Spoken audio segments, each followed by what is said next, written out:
Creio que já me estão a ouvir. É um momento diferente da anterior convenção e, antes de mais, agradecer ao professor Jaime Nogueira Pinto o facto de ter aceito, não sendo militante do nosso partido, mas sendo uma das referências da direita em Portugal, ter aceito o nosso convite para estar aqui hoje presente. E o objetivo, também o desafio lançado ao Rui, com o princípio de termos uma conversa, mais para ouvirmos e aprendermos com o professor Jaime Nogueira Pinto, mas depois, na parte final, trocarmos aqui algumas opiniões de alguém que é um nome conhecido, reconhecido, e que, eventualmente, quem teve a oportunidade de privar ao longo da vida com o professor Jaime Nogueira Pinto, enquanto politólogo, certamente teve muito a aprender.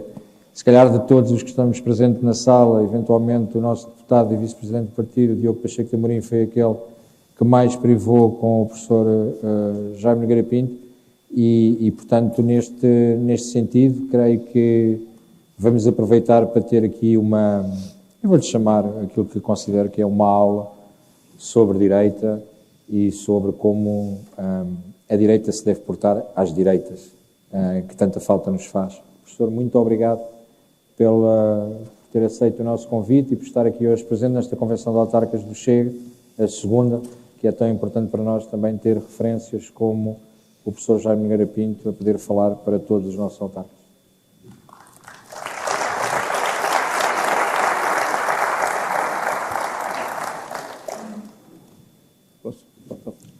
Bom, então, muito boa tarde a todos.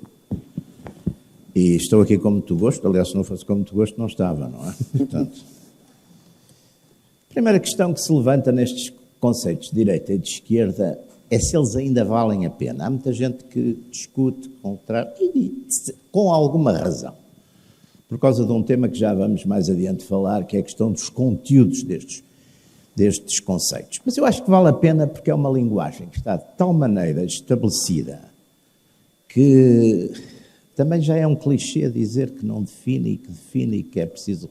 Já sabemos isso, mas melhor ou pior, é uma linguagem que está estabelecida, portanto talvez não valha a pena mais explicá-la e objetivá-la do que estar propriamente a combatê-la radicalmente, não é? São conceitos que, como sabem, valem o que valem, quer dizer, são conceitos à partida, até pelo próprio nome, se vê que era um conceito essencialmente geométrico, geográfico,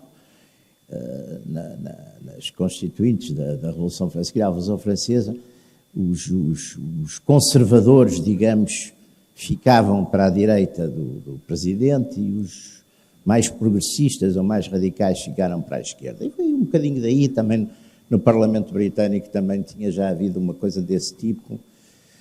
Portanto, estes conceitos valem o que valem. E também queria chamar-vos a atenção para outra diferença muito importante, que é estes conceitos na tradição anglo-saxónica e na tradição continental, que são coisas completamente ou muito diferentes também. E às vezes há um certo contrabando dos conceitos de um lado para o outro, não vale muito a pena. São de facto também são diferentes.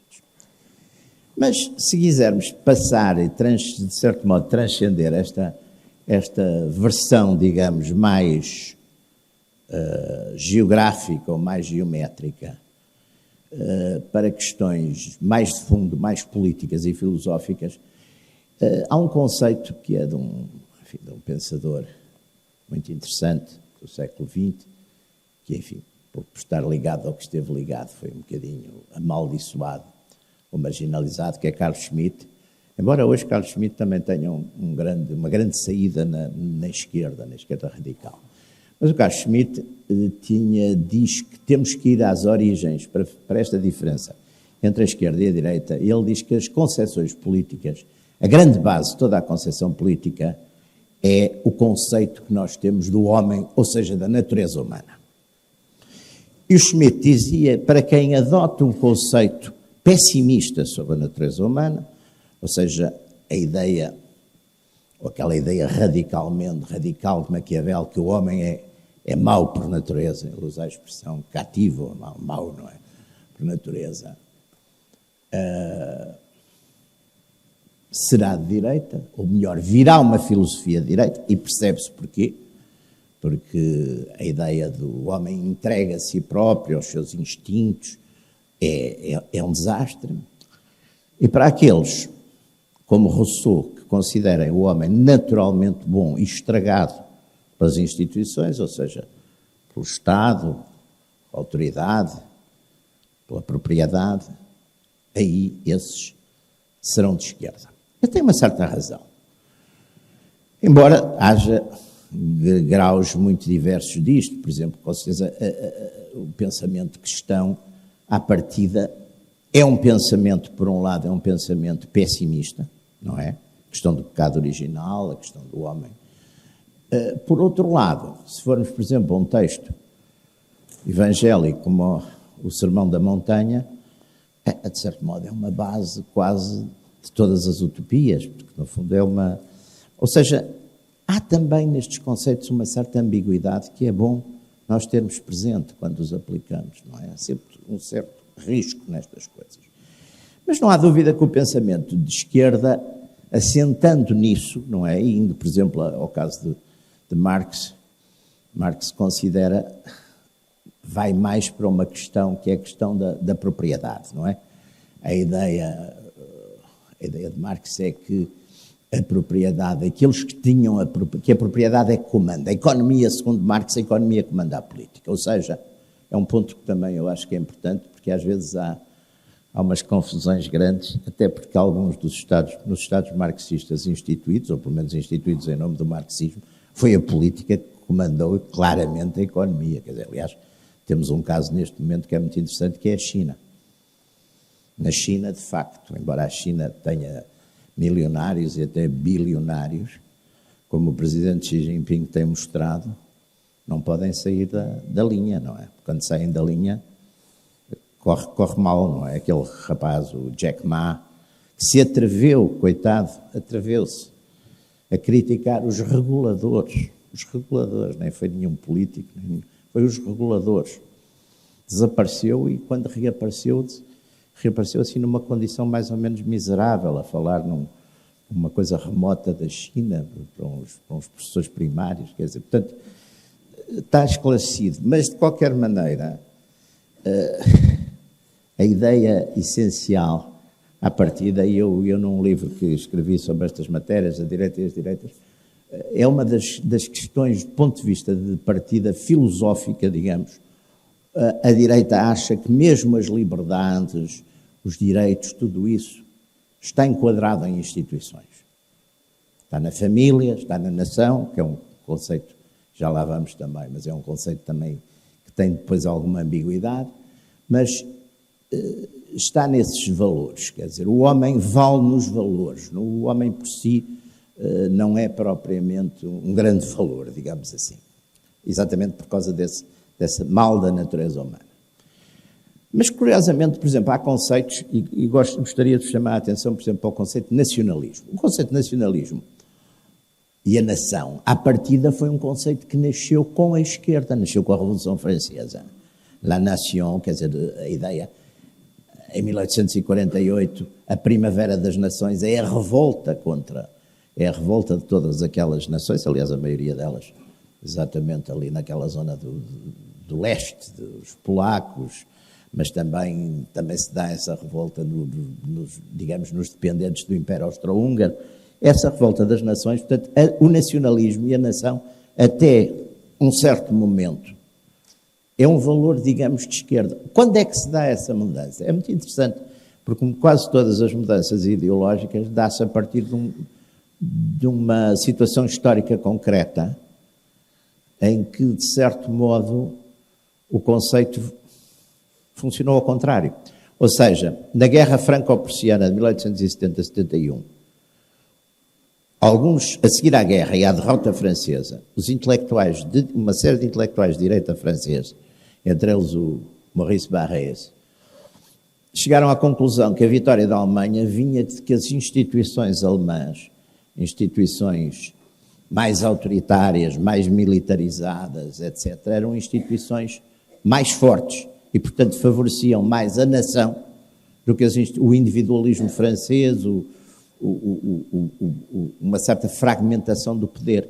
E, portanto, essa passagem, por exemplo, do valor, essa incorporação na direita do valor nacional é muito interessante porque politicamente teve esta história. E depois, claro que a partir daí enraiza muito, lá está, em França, depois com a Action Française, com o Maurrasismo, que é muito importante. O Maurras e a Action Française é um pensador e é um movimento muito importante para definir muitas direitas conservadoras e talvez também reacionárias na Europa, não é? O pensamento de Salazar tem muito a ver com o Maurras e lá está sempre o tal conceito, de certo modo, pessimista da natureza humana, do homem. E, portanto, a necessidade da autoridade. Mas também, nesta época, e isso é um ponto que eu também vos gostava de chamar a atenção, é que exatamente há direitas de muita espécie. Aliás, há um pensador italiano muito interessante, que é o Pasolini, que diz que a direita é o conjunto de todas as direitas, daquelas que já foram e daquelas que das que se lembram, das que nos lembramos e das que já esquecemos. Portanto, há, por exemplo, direitas revolucionárias. O fenómeno do fascismo é uma direita revolucionária. Portanto, e o sentido revolucionário vem muito também nesta ideia de superar, lá está, o tal pessimismo, através de um conceito, por um lado, da própria revolução. Porque, lá está, eu não sei até que ponto, muitas vezes, uma direita revolucionária não se pode aproximar mais de uma esquerda revolucionária do que de uma direita conservadora. Também são pontos que eu acho que é preciso pensarmos, não é? Depois iremos, mais ao fim, vamos tentar definir aqui, até na conversa, definir estas coisas, a aplicação destas coisas a casos mais concretos. Mas esse ponto, por exemplo, da questão das direitas revolucionárias, das direitas conservadoras, das direitas liberais, tudo isso, às vezes, se formos analisar os conteúdos, quase que chegamos à conclusão que talvez haja, às vezes, há esquerdas que estão mais... Porque também nas esquerdas há estes fenómenos. Quer dizer, há esquerdas republicanas, há esquerdas moderadas, há esquerdas do sistema, há esquerdas revolucionárias. Nas revolucionárias já houve, hoje em dia, por exemplo, de certo modo, o modelo marxista-leninista praticamente desapareceu. Quer dizer, o que resta são umas coisas perfeitamente quase patológicas, como a Coreia do Norte, como umas coisas desse género. Mas a esquerda hoje, por exemplo, ataca muito mais nas questões do pensamento, nas questões da sociedade,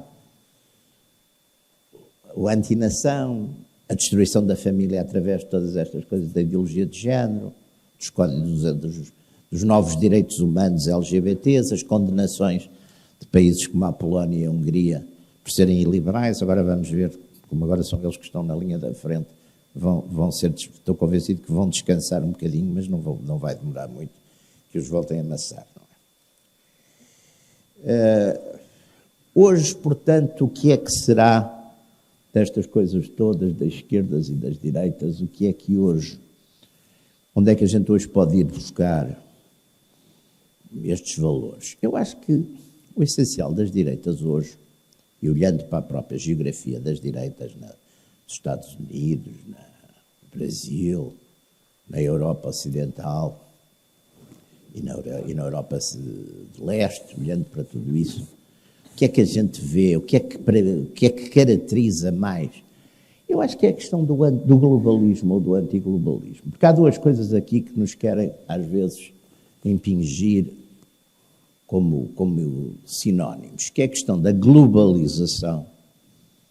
A globalização é um fenómeno, foi quase um fenómeno tecnológico, é um fenómeno que teve a ver mais com a técnica propriamente que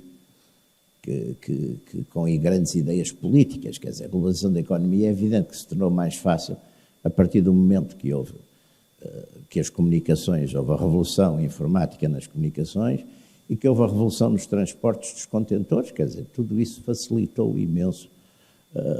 Agora, uma coisa é a globalização, outra coisa é extrair daí um valor que seja um valor destrutivo, exatamente das identidades, destrutivo das nações, destrutivo como se isso não existisse. Há sempre uns idiotas em cada uma das coisas. que se vê sempre é um bocadinho a repetição de determinadas coisas. Essa coisa, as nações não interessam para nada porque eu vou não sei para onde. Está bem. E depois? Conflitos. O que é este conflito da Rússia com a Ucrânia, se não um conflito essencialmente nacional, causado por questões nacionais? O que é a preocupação? Porque é que os russos, com razão ou sem ela, têm a preocupação da segurança da fronteira? E o que é que os ucranianos estão a defender? Estão a defender a sua independência nacional. Ou seja, a questão, para bem ou para mal, é uma questão nacional. Claro que todos procuram depois transformá-la, que é para a globalizarem numa coisa ideológica. Quer dizer, os russos dizem que vão, lá está, sobra sempre para o fascista, os russos vão destruir os fascistas que estão na Ucrânia e os ucranianos estão a resistir aos fascistas russos, quer dizer. Mas lá está, é um ponto onde eu gosto de chamar a atenção para estas coisas que são importantes. De certo modo, o comunismo matou mais gente que o fascismo. Agora, o comunismo teve uma coisa muito interessante, é que o comunismo, exatamente por causa do lado utópico, sendo depois um sistema aniquilador das liberdades, até porque o comunismo destruiu duas coisas que, apesar de tudo, os movimentos fascistas, mesmo o hitlerismo, não destruíram, que é a propriedade privada e as igrejas. Ora, o comunismo destruiu isso tudo. Portanto, é um regime muito mais, de certo modo, muito mais, mesmo em números de mortos. É claro que há uma deriva dentro do campo do fascismo, que eu não acho que seja característica, mas que aconteceu, que foi o nacionalsocialismo alemão, que de facto tem qualquer coisa que é absolutamente condenável, que é o racismo, porque nenhum de nós tem culpa da cor com que nasce. Até a religião podemos mudar. Agora a cor e a raça não podemos. Portanto, a ideia de que algum ou alguém deve ser vítima de discriminação, de perseguição, de morte, por causa exatamente da sua... é condenável, quer dizer, do ponto de vista não só de uma moral cristã ou de uma ética cristã, mas mesmo de uma ética puramente laica que acaba por ser sempre informada por valores cristãos, de certo modo. Aliás, foi a grande força do comunismo, é a ideia das intenções, porque a ideia que depois mataram milhões de pessoas, mas queriam construir uma sociedade ideal. Ao passo que, no fundo, as coisas da direita são coisas menos utópicas, menos ambiciosas. Mas é curioso que do século XXI ainda continuamos a julgar os movimentos e a história dos movimentos políticos pelas intenções. É extraordinário. Não se vai ver exatamente as consequências. Estamos a falar de modelos políticos, não estamos a falar as intenções. É uma coisa que sabe Deus, Nosso Senhor e nós. Ninguém mais sabe. Não interessam muito, quer dizer. Interessam para o direito criminal também. Mas, quer dizer, são coisas, mas tem que se provar. Portanto, é extraordinário que ainda hoje a esquerda tenha e afirme uma vantagem moral, uma espécie de natural vantagem moral, e que muitas pessoas na direita também reconhecem, que é curiosíssimo, à partida. Também é curiosíssimo que reconheçam. Dizem, não, aquilo é uma coisa que está provado, quer dizer, que é utópico e que as utopias matam. O século XX provou-nos que as utopias matam. Quer dizer, matam muito mais que as não utopias. Mesmo nos regimes violentos, autoritários, paratotalitários, não há dúvida que o número de mortos... Eu, quando dava aulas, não fazia muitos exames, mas havia uma pergunta que fazia sempre, que era punha por ordem decrescente de vítimas: Hitler, Stalin e Mao Tse-tung. Os alunos sabiam todos isso, não chumbavam. Era a pergunta. E é isto. Apesar de tudo, estas coisas têm que ser lembradas. Não são coisas decisivas, mas têm que ser lembradas. Ou seja, o que é que hoje, portanto, identificará uma direita? É a questão da nação, que eu acho que é uma questão fundamental. Porque, apesar de tudo, mesmo as nossas liberdades, mesmo os nossos direitos, mesmo tudo aquilo que, de certo modo, engloba muito a ideia da esquerda, pelo menos no seu sentido liberal à partida, individualista são mais garantidos dentro de um quadro de nações que por um governo mundial. O governo mundial é uma coisa, já é uma coisa utópica, e depois seria sempre o governo de uma potência sobre as outras, quer dizer, não há... A gente tem visto, aliás, na própria prática da União Europeia, se formos analisar com cuidado, em última análise os Estados defendem os seus interesses e os governantes defendem os interesses dos Estados. Quer dizer, essa ideia de que há uma espécie de supranacionalismo que está para cima de... Não tem existido, quer dizer, a gente vê as potências estão mais ou menos alinhadas para isso. Agora, antes de passarmos à fase das perguntas e da discussão, eu gostava só de fazer uma aplicação disto a Portugal. Eu acho que Portugal é, hoje, o país mais à esquerda da Europa.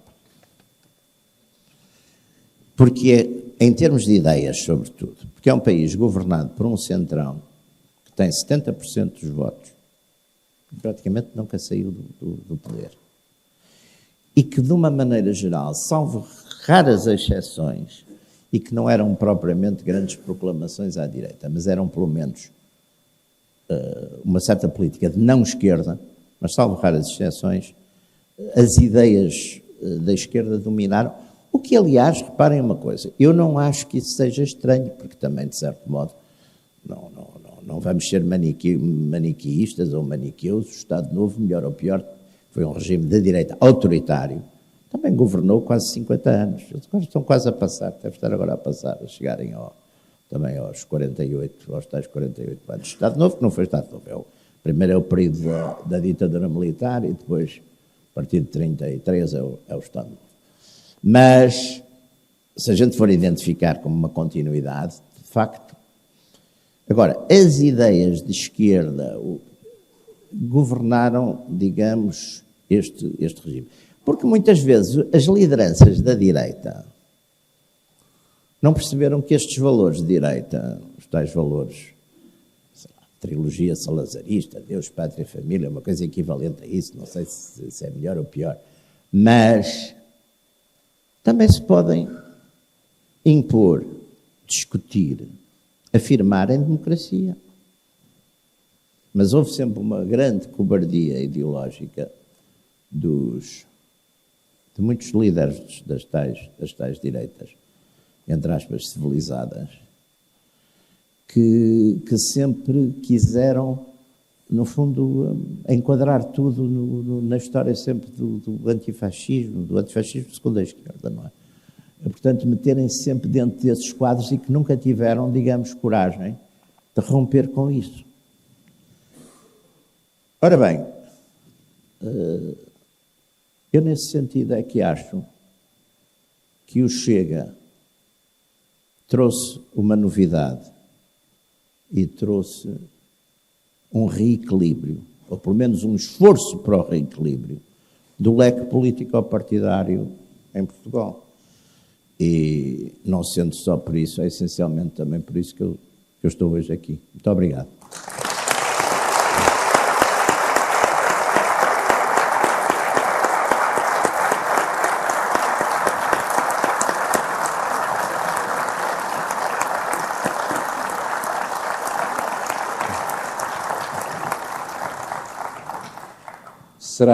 Será sempre pouco o tempo para ouvir o professor Jaime Nogueira Pinto, ficaríamos de certeza aqui a tarde toda. E, entretanto, agora nesta fase de perguntas, nós pensámos aqui nas perguntas que íamos fazer, até quase numa lógica também de formação e de enquadramento para os nossos autárquicos, e como alguém que não é militante do partido, mas na posição e reconhecimento que temos por si, falarmos aqui um pouco daquilo que estamos a entrar numa nova legislatura, uma maioria absoluta do Partido Socialista, e um dos temas que sabemos que entrará certamente em agenda é algo que nós também temos debatido internamente e que temos uma posição clara, mas que gostávamos de ouvir a sua opinião, que é a questão da regionalização, e perceber a sua visão acerca deste tema e disto que é um tema que para nós temos uma posição muito clara e sabemos que o Partido Socialista tem outra completamente antagónica em relação a nós. Ora bem, eu acho que, vamos lá ver, os países que na Europa regionalizaram a ideia da regionalização na Europa vem, curiosamente, em Estados onde a nação, de certo modo, foi anterior ao Estado. São os dois casos típicos e importantíssimos, que é a Itália e a Alemanha. A nação italiana formou-se, como sabem, nos meados do século... o Estado italiano formou-se em meados do século XIX, enfim, como todos os Estados que se formam através de guerras, e, portanto, vinha em cima de uma realidade muito antiga e de uma realidade de formações independentes, o Reino de Nápoles, a República de Veneza, os Estados Papais, tudo isso foi unido. E tudo isso tinha a sua tradição. Aliás, a grande riqueza da Itália, do ponto de vista, sei lá, artístico, por exemplo, muitas cidades tinham um teatro de ópera, porque eram capitais quer dizer, são... Ora bem, e portanto, para manter isso unido, e mesmo assim com alguns problemas, o modelo regional foi um modelo importante. O mesmo com a Alemanha. Quer dizer, a ideia de regionalizar, ou seja, de dar determinado tipo de poderes periféricos ou à periferia, vem daí. Quer dizer, é para manter unido o que de outro modo, portanto, deixando, é um bocadinho como a questão do federalismo americano, do Estado da União e dos Estados Federados. Portanto, a ideia é essa. Ora, o caso português é um caso completamente oposto. Portugal, a nação portuguesa, que se manifesta, aliás, muito cedo, nos finais do século XIV, mas é feita pelo Estado, o Estado afonsino, se quiserem, é feita... E, portanto, há uma grande unidade e uma grande identidade. Nós não temos em Portugal grandes movimentos, por exemplo, religiosos diferentes da Igreja Católica.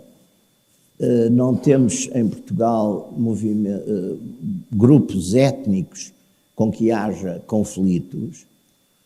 E, portanto, a ideia essencial da unidade do Estado é muito importante. Quer dizer, o ir para a regionalização é multiplicar classe política, que é uma coisa...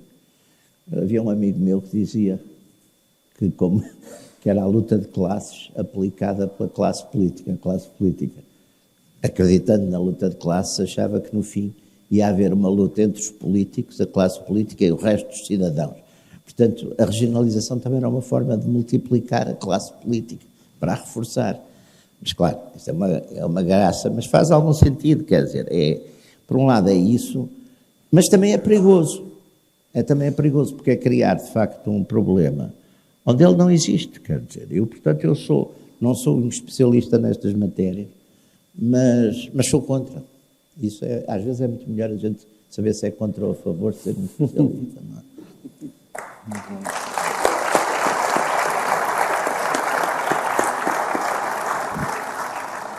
Professor, e dado que temos aqui 3 gerações diferentes, se assim podemos dizer, as questões que eu lhe gostava de dirigir são um bocadinho mais direcionadas para os jovens e daquilo que é a interação dos jovens com a vida política. E uma questão relacionada com o passado e uma relacionada com o presente. Se calhar, começando pelo do passado, gostava de recuar até aos anos 74, 75, portanto, aqueles anos do período revolucionário, onde a sociedade portuguesa estava em grande turbulência e muito conturbada.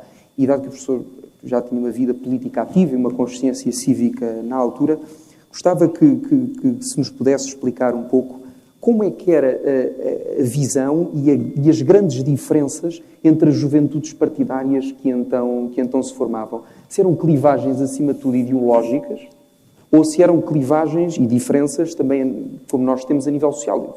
Vou-lhe só dar o exemplo, se eu fosse a Leonor Rosas, tinha começado a minha intervenção com boa tarde a todas, a todos, a todos. Isto não tem nada de ideológico, tem tudo a forma de estar, e eu quero estar nos antípodas disso. E, portanto... Como é que eram... Quais é que eram as grandes diferenças? Mais filosóficas? Mas então eu vou para responder a isso, porque eu, aliás, no período desse período não estava. Eu estive fora, estive exilado, como aliás várias pessoas aqui na sala, como ali. Eu. Estivemos exilados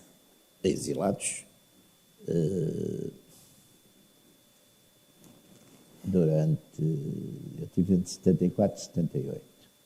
Quer dizer, vinha cá, mas vinha cá a candonga, não é? Não vinha para passar. Porque, portanto, mas o que eu lhe vou falar, que isso é que é importante, e eram dessas diferenças que existiam, era no período anterior ao 74, nas faculdades, que foi onde a gente teve essas primeiras guerras todas. Aliás, devo dizer uma coisa, o facto de a resistência muito, de certo modo, organizada a essas coisas, ter partido, nós fomos a primeira geração que teve exatamente dentro das faculdades, penso que aí Coimbra havia, apesar de tudo, um certo equilíbrio, porque a direita em Coimbra ainda tinha muita gente, apesar de tudo Coimbra tinha essa concentração, o Porto era muito despolitizado nesse tempo. Agora, em Lisboa, de facto, a chamada esquerda associativa dominava as faculdades e, portanto, a Faculdade de Direito foi onde eu andei. Era uma faculdade mais equilibrada, apesar de tudo, mas a maior parte das faculdades, medicina ou técnicas, eram completamente dominadas pela esquerda, e a esquerda exercia aí, talvez um bocadinho o que a direita fazia no resto do país, quer dizer, portanto, não... nós, de certo modo, éramos uma minoria perseguida. E para ser respeitadas, tínhamos que muitas vezes andar à pancada, furar as guerras, essas coisas todas. Eu, aliás, tenho, no fundo, uma certa gratidão histórica a esses movimentos, que eu conheci a minha mulher porque ela furou uma greve na mesma altura que eu. Eu estava no 5º ano e ela estava no 1º. E conhecemos por causa disso. E, portanto, tenho uma certa gratidão a essa questão.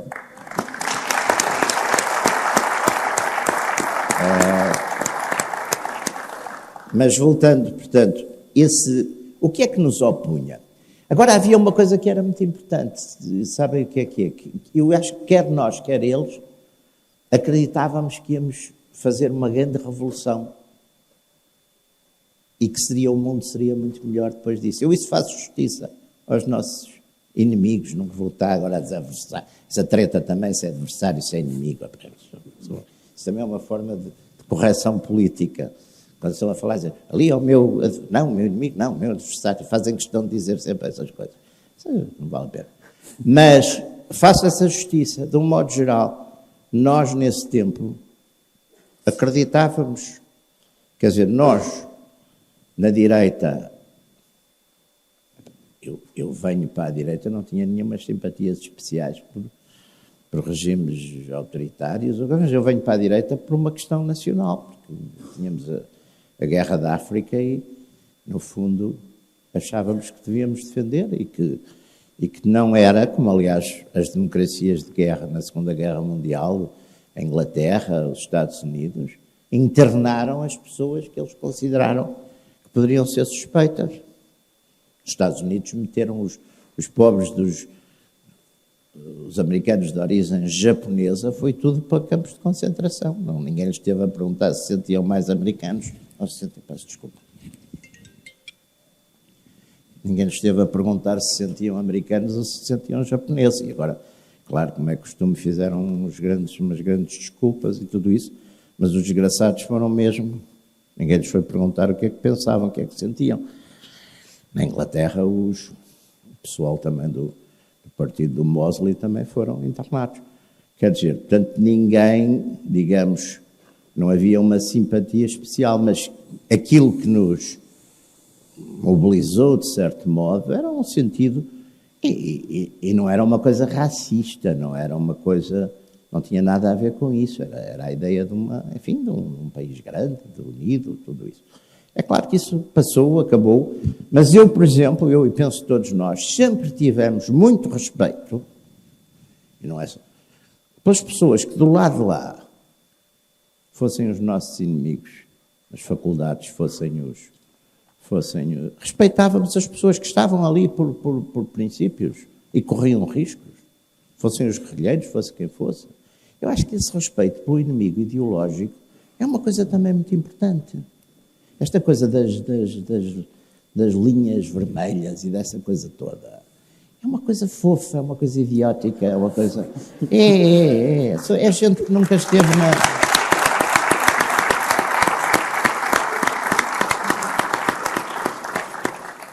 Essas coisas são... Portanto, em relação a esses, nós tínhamos, de facto, havia divisões ideológicas profundas que nos levavam, e que nos levaram a muitos, eles também, muitos deles, também tiveram exilados, estiveram presos, etc. Nós a seguir ao 25 de abril, chegou a nossa hora. Também, eu não achei esquisito que me fossem prender no 28 de setembro. Por acaso estava em Angola, estava em Angola na tropa, estava voluntário, mas estava que então não achei esquisito, aliás, pronto, era assim, vá. Agora, hoje, é claro que hoje é um bocado diferente, e eu penso que é diferente. Agora, eu vejo que na Europa e no mundo, a gente na Europa hoje, por exemplo, tem muita questão da defesa exatamente das identidades nacionais. Por um lado, que vemos que temos uma coisa muito, muito importante, e eu acho que isso chamou a atenção, essa questão, por exemplo, das linguagens, dos todos e todas e todos, e tudo isso é de um ridículo abissal, pá, mas o que é que a gente está a fazer? É ridículo, é uma estupidez como outra qualquer, pá, mas pronto, ou pior que outra qualquer. Mas temos que ter uma coisa aqui que eu acho que é muito importante, que é ver o que é que está em jogo. O que é que exatamente separa? O que é que separa? O que é que é a tal questão do Schmitt, o que é o inimigo e o que é o inimigo? Como é que se alinham? Em função de quê? Eu hoje acho, por exemplo, a defesa das identidades nacionais é fundamental. A defesa, por exemplo, de determinadas normas, quer dizer, a ideia de que tudo se pode construir a partir da imaginação e da vontade. Por exemplo, estas coisas da ideologia de género. No Canadá, não sei se é já em todo o Canadá, mas em alguns estados do Canadá, já se pode, um homem ou uma mulher já podem casar com uma árvore, por exemplo. Isto não é uma imbecilidade. Uma criatura, um velho de 70 anos que de repente diz que é uma menina, é uma adolescente ou que é uma jovem de 8 anos e quer ser tratado como tal. Isto não é uma imbecilidade. Não é. Mas não, parece que não. A gente já não pode dizer isso, porque quer dizer, não pode não, pode dizer e deve dizer, mas, quer dizer, é considerado, é mal visto. Portanto, essas batalhas é que são as batalhas que vale a pena travar. Por exemplo, a questão económica, a questão da economia é importante, porque como houve esta questão durante muito, muito tempo, e em Portugal particularmente com a questão das nacionalizações e de facto a asfixia, Portugal hoje não tem, olha, eu acho que é uma coisa que os senhores tinham a obrigação de falar nisso, que eu acho que é um ponto fundamental. A desnacionalização da economia portuguesa.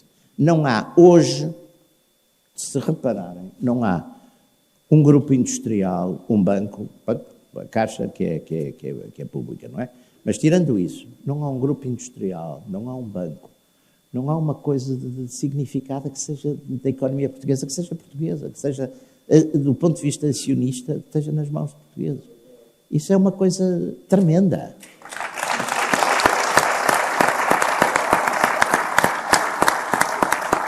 Isso é uma coisa que, quer dizer, que eu acho que é um tema que é importante e acho que os senhores que são deputados e o vosso partido deve pegar nisso. É uma questão central e é uma questão a que é muito sensíveis, muitos quadros médios, pessoas também têm, as pessoas passam, estão a lidar com essas coisas. Porque há aqui uma coisa terrível, há uma classe em Portugal que gostam imenso de ser capatazes dos próprios concidadãos. O que, aliás, não vamos também romantizar, mas até porque isso foi... Durante muito tempo era assim, não há dúvida que nós, num dado momento histórico, escolhemos com a questão da aliança inglesa, entregamos muito da nossa economia a partir do século XVII. Mesmo antes do Metouen, já naqueles primeiros acordos que foram negociados durante a Guerra da Restauração e foram ainda com a Inglaterra do Cromwell, nós, de certo modo, na divisão internacional de trabalho, entregamos muita coisa aos ingleses a troco deles nos ajudarem a ser independentes. Quer dizer, de certo modo, trocamos a independência, trocamos uma certa melhoria de bem-estar económico pela nossa independência política. O que eu acho que é bonito. Eu prefiro ser mais pobre ou mais remediado do que ser mandado por tipos que eu não sei quem são. Não é? Pronto. Não é?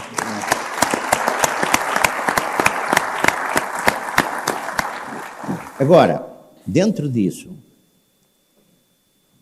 é evidente que, por exemplo, nós, nesse aspecto, até mesmo se a gente for olhar, por exemplo, para a história do capitalismo português, vê uma presença enorme de estrangeiros, até nos nomes, famílias estrangeiras, porque, de facto, o português não tem muito, mesmo, quer o Oliveira Martins, quer o Oliveira Martins, sobretudo, fala muito nisso. O português foi pouco ligado à questão da indústria. E as três grandes exceções na história do capitalismo, do empresariado português, antes do 25 de Abril, os empresários eram os homens dos circos e dos teatros. As pessoas que, sei lá, o industrial era um industrial, comerciantes industriais. A ideia dos empresários foi uma coisa que foi inventada também, assim, mais ou menos politicamente correta, que era para... Mas está bem, pronto, não tem mal nenhum, mas antes do 25 de Abril os empresários eram os dos teatros e das touradas e essas coisas todas. Agora, mas olhando para a história desse empresariado português, ou do capitalismo português, os três grandes, em cada geração, quer dizer, o Conde Berné, o Alfredo da Silva e o António Champalimau, eram pessoas, de certo modo, mal vistas, para não dizer detestadas ou odiadas, pela sua classe social. Sabem porquê? Trabalhavam.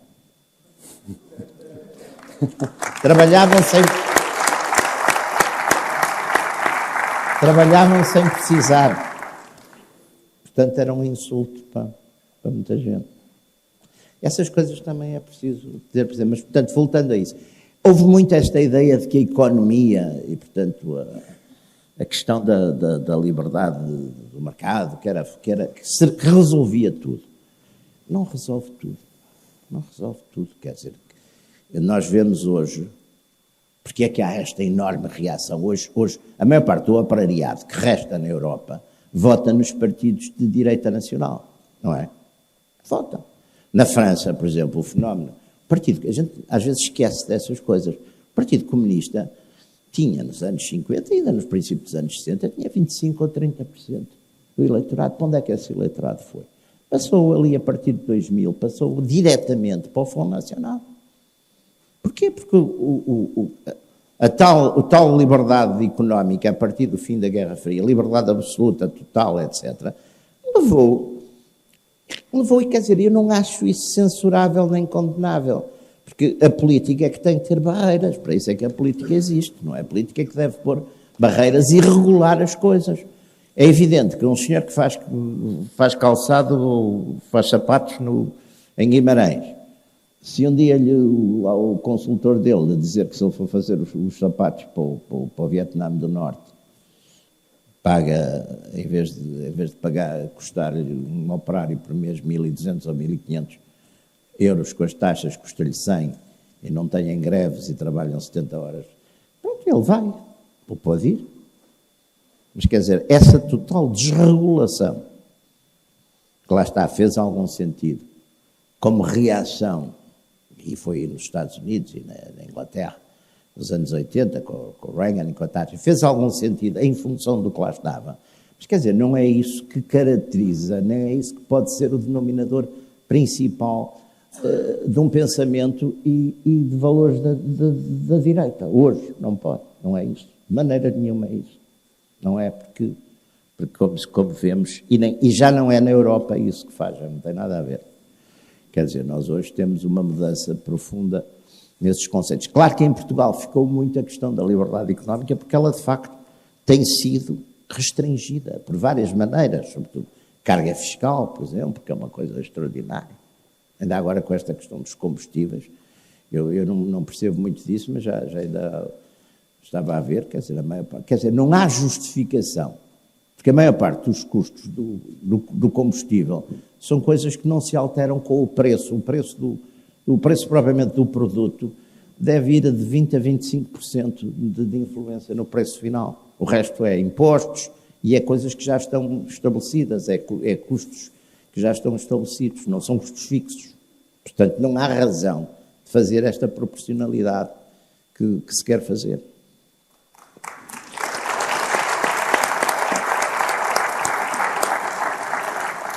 Professor, em meu nome, em nome da Comissão Autárquica Nacional e do Partido Chega, eu creio que este agradecimento que vou fazer é comum a todos os que estão presentes na sala. Ficaríamos aqui a tarde inteira a ouvir o seu conhecimento. Espero que tenha sido a primeira participação em convenções nossas de muitas.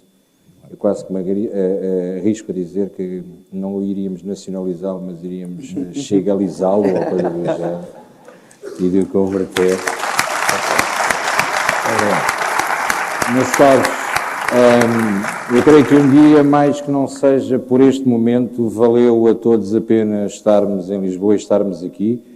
Vamos encerrar esta participação do professor Jaime Nogueira Pinto. O nosso presidente também está já nas imediações do edifício e eu pedia excepcionalmente que aplaudíssemos o professor Jaime Nogueira Pinto de pé, por toda a